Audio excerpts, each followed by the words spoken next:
بسم الله الرحمن الرحيم.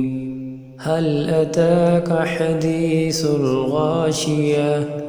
وجوه يومئذ خاشعة عاملة ناصبة تصلى نارا حامية تسقى من عين آنية ليس لهم طعام إلا من ضريع لا يسمن ولا يغني من جوع وجوه يومئذ ناعمة لسعيها راضية في جنة عالية لا تسمع فيها لاغية فيها عين جارية فيها سرر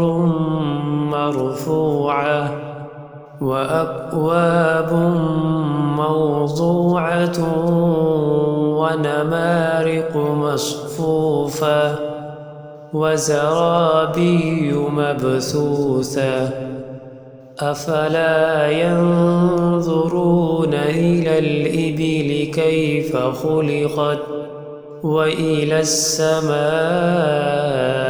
كيف رفعت وإلى الجبال كيف نصبت وإلى الأرض كيف سطحت فذكر إنما